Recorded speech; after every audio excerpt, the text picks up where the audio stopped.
The Ural Mountains, ancient, icy and unforgiving, stood as the boundary between Europe and Asia. In the winter of 1959, 10 young adventurers from the Ural Polytechnical Institute set out to conquer these wilds. Led by 23-year-old Igor Dyatlov, they were experienced, determined and full of life. Their goal reached the remote peak of Ototen, braving the harshest elements. Spirits were high, their journals and photos captured laughter and camaraderie. Only one, Yuri, turned back early due to illness, an act that would save his life. The rest pressed on, undeterred by the mountain's ominous name, Kholat Syakhl, or Dead Mountain. They dismissed local legends, trusting in skill and science. On February 1st, they pitched their tent on the slopes, trapped by a sudden storm. Their last diary entry was routine. No hint of fear, no sign of the terror to come. They were just miles from their destination, unaware they'd never reach it. Instead, they were about to vanish into one of history's most chilling mysteries. The snow would soon bury not just their camp, but the truth itself. The Dyatlov Pass Incident was about to begin. Days passed. The group's return date came and went. No telegram, no word. At first, no one panicked. Delays were common in the wild Urals. But as silence stretched on, families grew frantic, demanding a search. On February 20th, rescue teams, students, teachers, soldiers, scoured the mountains. Planes and helicopters swept over endless white, searching for any trace. The mountain offered nothing but silence and snow. For days, the searchers found no sign, no tracks, no equipment, nothing. Hope faded, dread grew. 9 skilled hikers had simply vanished. Then, on February 26th, a pilot spotted a dark shape on Kholat Syakhl's slope. Searchers approached and found the hiker's tent, half buried, torn and abandoned. Relief turned to horror. The scene was deeply unsettling. The search for survivors was over. A darker investigation had begun. The mountain's silence was finally broken, but only with more questions. The true nightmare was just beginning. The tent was slashed open from the inside, an act of panic. Boots, warm clothes and supplies were left behind.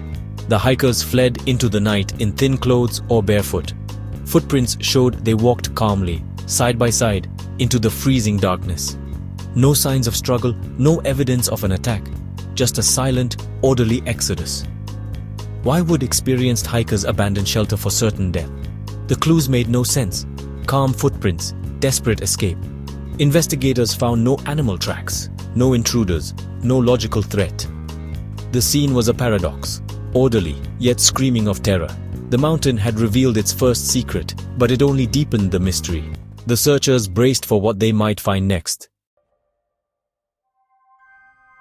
The first bodies, Krivonishenko and Doroshenko, were found under a cedar tree, nearly naked, beside a burned-out fire.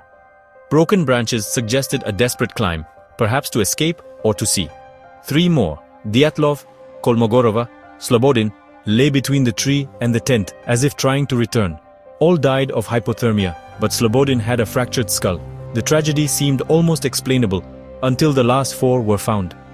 Months later, in a ravine, Dubinina, Kolovatov, Thibaut Brignol and Zolotaryov were discovered under deep snow. Their injuries were horrific. Massive skull fractures, crushed ribs, trauma likened to a car crash, but with no external wounds.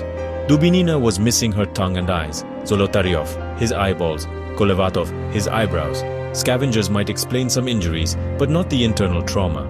The puzzle was now complete and more terrifying than anyone imagined. The hikers hadn't just frozen. Something violent and inexplicable had happened. The mountain's secret was darker than death by cold. The world demanded answers. Theories swirled. Avalanche, military tests, radiation, even UFOs and Yetis. The official story, a sudden slab avalanche forced the group to flee, but evidence didn't fit. No classic avalanche signs, and the injuries were too severe, too strange. Some suspected secret weapons tests or a cover-up. Radiation traces fueled suspicion.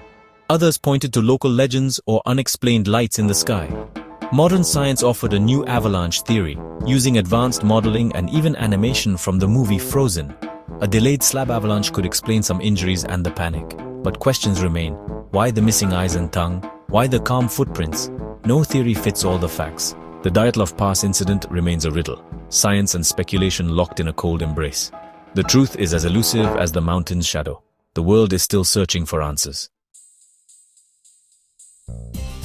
Today, Dyatlov Pass is a place of pilgrimage and mystery. A simple memorial stands where 9 young lives ended, their faces frozen in time.